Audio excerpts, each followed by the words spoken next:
सरकार जहां से पहले 10 लाख रुपए लेती थी वहां से 5 करोड़ मिल रहे हैं, जहां से 8 लाख रुपए लेती थी वहां से आज 10 करोड़ रुपए मिल रहे हैं, और ये कह रहे हैं जी भ्रष्टाचार हो गया। ये पहला ऐसा भ्रष्टाचार है जहां जनता के ऊपर कोई बोझ नहीं डला, सरकार को कोई नुकसान नहीं हुआ, बोले भ्रष्टाचार हो गया। हवा में चल रहा है एकदम। मैंने इसीलिए कहा धूल में लठ मार रहे हैं, सारी झूठी एफआईआर कर रखी है। जब इनसे टीवी पे बैठो, ये बैठते हैं रोज, कुछ लोग इधर से भी जाते हैं उधर से भी, इनके भी बैठते हैं, पूछो कितने का भ्रष्टाचार हुआ, एक बोलेगा जी 8,000 करोड़ का हो गया, दूसरा बोलेगा जी 10,000 करोड़ का हो गया, तीसरा बोलेगा जी 1100 करोड़ का हो गया, चौथा बोलेगा जी 144 करोड़ का हो गया, पांचवा बोलेगा 150 करोड़ का हो गया। फिर बोलेंगे जी नहीं एफआईआर में तो क्या लिखा, एफआईआर में बोले जी एक कंपनी ने दूसरी कंपनी को कोई बैंक से ट्रांसफर किया, वो 1 करोड़ का भ्रष्टाचार हो गया। अरे यार पहले तय तो कर लो अपने दफ्तर में बैठ के। माना कि सीबीआई हेडक्वार्टर बीजेपी हेडक्वार्टर बन गया है, पर तय तो करके दे दो उसको कि तुम्हारे एक नेता 10,000 करोड़ कह रहे, एक 8,000 करोड़ कह रहे। सारा झूठ है अध्यक्ष महोदय, सारा। जनता के ऊपर कोई बर्डन नहीं, सरकार के ऊपर कोई बर्डन नहीं, बल्कि सरकार की फीस कई कई गुना बढ़ा दी गई, और ऊपर से कह रहे भ्रष्टाचार कर दिया, भ्रष्टाचार कर दिया। इन्होंने जब सीबीआई की रेड की तो उसके बाद चारों तरफ माहौल ये बनाया बस सीबीआई की रेड हो गई, ईडी की और होने वाली है। मैंने कहा सीबीआई कुछ पकड़ नहीं पाई तो भाई जिस घर में से सीबीआई कुछ नहीं ढूंढ पाई, ईडी क्या ढूंढ लेगी? हो सकता है ईडी के पास कोई और एक्सपर्टीज हो।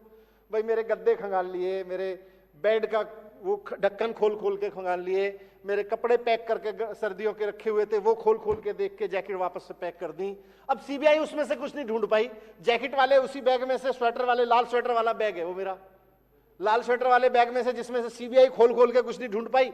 ईडी क्या ढूंढ लेगी मुझे समझ नहीं आया, पर बोले जी ईडी की भी रेड होगी। मैंने वो भी करवा लो भाई, ईडी की भी रेड देख लेंगे। अब ये सीबीआई की रेड और ईडी की रेड का इन्होंने इतना प्रेशर बना दिया, इतना चारों तरफ से कि बस सीबीआई तो हो गई, अभी ईडी होगी। फिर एक आदमी मेरे पास मैसेज लेके आया, बोला देखो ये सीबीआई रेड और ईडी की रेड में ना अब तुम्हें फंसाने वाले हैं। मैंने कहा फंसा तो दिया ही, फर्जी फंसा रहे हैं मुझे पता है, पर शुरू तो करी दी। बोले नहीं नहीं पूरे जिंदगी सड़ाएंगे। मैंने कहा सड़ा दें, अभी थोड़े दिन पहले ही मैं तो 9 साल पहले एक मुकदमे से निकला हूं, फिर 9 साल झेल लूंगा, मुझे क्या दिक्कत है जब फर्जी है तो। बोले नहीं नहीं जानते नहीं हो तुम इनको, बहुत खतरनाक लोग हैं। बोले इनको इस तरह से मत लड़ो, ये केजरीवाल जी का साथ छोड़ के इधर बीजेपी में शामिल हो जाओ, सारे सीबीआई और ईडी तुरंत बंद हो जाएंगे, सारे केस खत्म हो जाएंगे। मैंने कहा मैं तो पहले ही कह रहा था केस फर्जी है। भ्रष्टाचार के केस ऐसे थोड़ी बंद होते हैं, ये तो फर्जी केस ऐसे बंद होते हैं।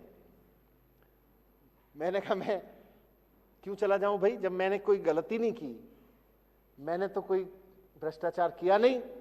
आज नहीं तो कल अदालत में थोड़ा समय लग सकता है, लेकिन मुझे इस देश की अदालतों पे भरोसा है, न्याय करेंगी।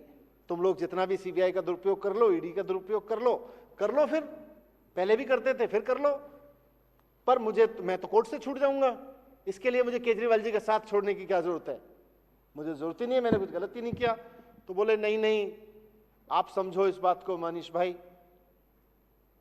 सीबीआई और ईडी के रेड तो खत्म कराने की बात है ही है, हमें भी पता है ईमानदार हो छूट जाओगे, लेकिन देखो मौका है, एक बार बात कर लो विधायक साथियों से, देख लो कितने विधायक हैं आपके साथ, मुख्यमंत्री बनवा देंगे।